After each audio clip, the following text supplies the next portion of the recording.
നമുക്കങ്ങ് പാളയം മാർക്കറ്റിലേക്ക് കൂടി പോകണം. സിനോജ് തോമസ് ആണ് ചെയ്തത്. സിനോജ്, മലബാറുകാരെ സംബന്ധിച്ചിടത്തോളം ഇന്നലെ വിവിധ ഐറ്റം പടക്കങ്ങൾ സിനോജ് പരിചയപ്പെടുത്തി. വീട്ടിലൊക്കെ ആ പടക്കങ്ങൾ വേണമെന്ന് പറഞ്ഞതായിരുന്നു കേട്ടോ കുട്ടികളുടെ ബഹളം. ആ പടക്കങ്ങളൊക്കെ എന്തായാലും ഹിറ്റാണ്. മറ്റ് വിശേഷങ്ങൾ എന്തൊക്കെയാണ്? മലബാറുകാരെ സംബന്ധിച്ചിടത്തോളം സദ്യ വളരെ പ്രധാനപ്പെട്ടതാണ്. അതിനുള്ള ഒരുക്കങ്ങളൊക്കെ ഇവിടം വരെയായി. വിനീത, വിഷു കാർഷിക സമൃദ്ധിയുടെ ഒരു ആഘോഷം കൂടിയാണ്. പണ്ടൊക്കെ സ്വന്തം കൃഷിയിടത്തിൽ കൃഷി ചെയ്ത് വിളവെടുത്ത് ആ കാർഷിക ഉൽപ്പന്നങ്ങളാണ് കണി കാണാൻ വെച്ചിരുന്നത്. പക്ഷേ കാലം മാറി എല്ലാ ആവശ്യത്തിനും കടയിലേക്കാണ് ഓടിയെത്തുന്നത്. കണിക്കൊന്ന പോലും കടയിൽ നിന്ന് വാങ്ങേണ്ട അവസ്ഥയാണ്. ഞാനുള്ളത് പാളയം മാർക്കറ്റിലാണ്. എൻ്റെ തൊട്ട് താഴെ കാണുന്നത് കണിവെള്ളരിയാണ്. കണിവെള്ളരിയും കണിക്കൊന്നയും ഇല്ലാതെ, മയിൽപ്പീലയും ഇല്ലാതെ ഒരു വിഷുക്കണി ഇല്ലല്ലോ. വലിയ തിരക്കാണ് പാളയം മാർക്കറ്റിലുള്ളത്. ചേട്ടാ, കണിവെള്ളരിക്ക് എത്രയാണ് വില? കണിവെള്ളരി 50 രൂപ, ചെറുത് 40 രൂപ. ചെറുത് 40, വലുത് 50. വലിയ ഏറ്റവും വലുതിനോ? ഇതിനൊക്കെയോ 50 തന്നെയാണ്. തൊട്ട വില കൂടുതൽ, ഫുള്ള് വില കൊടുത്തതാ. എന്തൊക്കെയാ വാങ്ങിയേ? ഇപ്പൊ കാണിക്കാ ഈ ഫ്രൂട്ട്സ് ഏട്ടൻ പറയുന്നത് വലിയ വിലക്കയറ്റാന്ന് പറഞ്ഞു. 500 രൂപക്കാണ് ഇപ്പൊ മൊത്തം വാങ്ങിയത്. കുറച്ച് മുന്തിരിക്ക് 300, 200 ഗ്രാം മുന്തിരിക്ക് 300 രൂപ വില കിലോന്.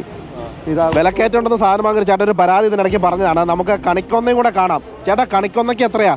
50 രൂപ. കണിക്കട 50 രൂപ. 50 രൂപയ്ക്ക്. കണി വെള്ളിയിലല്ല, കണിക്കൊന്ന 50 രൂപ. ഒരു കെട്ടായിട്ടാ കൊടുക്കുന്നത്? അല്ല, കെട്ടായിട്ട്. ഒരു കെട്ടിന് 50 രൂപ കണിക്കൊന്നയ്ക്ക്. ചക്ക ഉണ്ടായിരുന്നല്ലോ അവിടെ? ചക്ക ഉണ്ടല്ലേ? ചക്കയ്ക്ക് എത്രയാ? ചക്ക 50 രൂപയ്ക്ക്. ചക്കയുണ്ട്, കണിവെള്ളരയുണ്ട്, കണിക്കൊന്നയുണ്ട്. കുറച്ചുകൂടെ അവിടേക്ക് പോയി കഴിഞ്ഞാൽ നേരത്തെ മയിൽപ്പീലി പറഞ്ഞല്ലോ, പോകുന്ന എല്ലാവരും ഓരോ മയിൽപ്പീലി വാങ്ങി പോകുന്നുണ്ട്. ഈ പാളയത്ത് പച്ചക്കറി സദ്യക്ക് വേണ്ടി പച്ചക്കറി വാങ്ങാൻ വരുന്നവരൊക്കെ തന്നെ ഈ മയിൽപ്പീലി വാങ്ങിയാണ് പോകുന്നത്. കിतना പൈസ bhai? 100 rupees per piece. 20 rupees. ഇതിന് ഒരു മയിൽപ്പീലിക്ക് 20 രൂപ. ഇതിനാണെങ്കിൽ 100 രൂപയാണെന്നാണ് പറഞ്ഞിരിക്കുന്നത്. ഏതായാലും കണി വെക്കാൻ വേണ്ടി സാധാരണ എല്ലാവരും വാങ്ങുന്നത് ഇതുപോലുള്ള മയിലിന്റെ ഒരു പീലിയാണ്. ഒരു പീലിക്ക് 20 രൂപയാണ്. ഇവിടെ വരുന്നവരൊക്കെ ഒരു പീലി വാങ്ങിയാണ് പോകുന്നത്. ആൾക്ക് ആ ചേട്ടൻ എന്തെങ്കിലും അറിവുണ്ടോ ആവോ അല്ലേ? വിനീത, എനിക്ക് ഹിന്ദി അറിഞ്ഞൂടാ. മലയാളം തിരിയോ? ഹിന്ദി മാത്രമേ അറിയുള്ളൂ. ഞാൻ ഏത് ഭാഷ ചോദിക്കോ? വിഷുവിനെ കുറിച്ച് ചോദിക്കുക. എനിക്കും ഭാഷ അറിയണ്ടേ? ഏതായാലും വിഷു എന്ന് അദ്ദേഹത്തിന് അറിയാം. അതുകൊണ്ടാണ് ഈ മയിൽപ്പീലും പിടിച്ച് ഇവിടെ വന്നിരിക്കുന്നത്.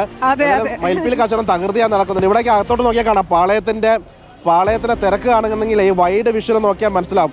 ഇഷ്ടം പോലെ ആളുകളാണ് വന്ന് പച്ചക്കറിയും ഫ്രൂട്ട്സ് ഒക്കെ തന്നെ വാങ്ങി പോകുന്നത്. എല്ലാവരുടെയും കയ്യിൽ കണിക്കൊന്നയുണ്ട്, സാധനങ്ങളൊക്കെ തന്നെ ഉണ്ട്. സാധനങ്ങൾ വാങ്ങുന്ന തിരക്കിലാണ് ആളുകൾ ഉള്ളത്. നമുക്ക് ആളുകളോടൊക്കെ ചോദിച്ചു, ചേട്ടാ കച്ചവടമൊക്കെ എങ്ങനെയുണ്ട്? തകർത്ത് കഴിഞ്ഞ കുറച്ചും കൂടെ ഉള്ളൂ. സാധനമൊക്കെ തീർന്നു. അതാണ് ഫ്രൂട്ട്സ് കച്ചവടമാണ്. ഏത് ഫ്രൂട്ട്സ് അധികം പോയത്? എല്ലാ മാങ്ങയും എല്ലാ സാധനം പോകുന്നുണ്ട്. മുന്തിരി, ആപ്പിൾ. മുന്തിരിക്ക് വില കൂടുതലുണ്ട്. ഒരു ചേട്ടൻ പരാതി പറഞ്ഞു. മുന്തിരിക്ക് വില കൂടുതലൊന്നുമില്ല. നേരത്തെ ഒരു ചേട്ടൻ പറഞ്ഞു മുന്തിരിക്ക് വില കൂടുതലില്ല. ശരി, ഏതായാലും പച്ചക്കറിയൊക്കെ തന്നെ തകൃതി ആളുകൾ വാങ്ങിക്കൊണ്ട് പോകുന്നുണ്ട്. സിനോജ്, എന്തായാലും നമുക്ക് വീട്ടിൽ ഈ പറഞ്ഞതുപോലെ മാങ്ങയും ചക്കയും വെള്ളരിയൊന്നും ഇല്ലാത്തവർക്ക് എത്ര പണം കൊടുത്താലും അത് വാങ്ങിച്ച് വിഷുവിന് കണി വെക്കുക എന്നതാണ് ഏറ്റവും പ്രധാനം. ഇന്നലെ വരെ വെറുതെ കൊഴിഞ്ഞു പോയിരുന്ന കണിക്കൊന്നയ്ക്കൊക്കെ ഒരു പിടി കണിക്കൊന്നയ്ക്ക് 50 രൂപയാണ് വില. ഏതായാലും മാർക്കറ്റുകൾ സജീവമാണ്. അവസാനവട്ട ഒരുക്കുമാനങ്ങളിലാണ് എല്ലാവരും. നമുക്കിനി കണി കണ്ട് പുതിയ വർഷത്തിലേക്ക് കാൽവെക്കുക എന്നതാണ്. ഏതായാലും വിഷുവിന്റെ ഒരുക്കങ്ങൾ എന്തൊക്കെയാണെന്ന് പങ്കുവെക്കുകയായിരുന്നു ലെബി സജീദനും സിനോജ് തോമസും. നമുക്ക്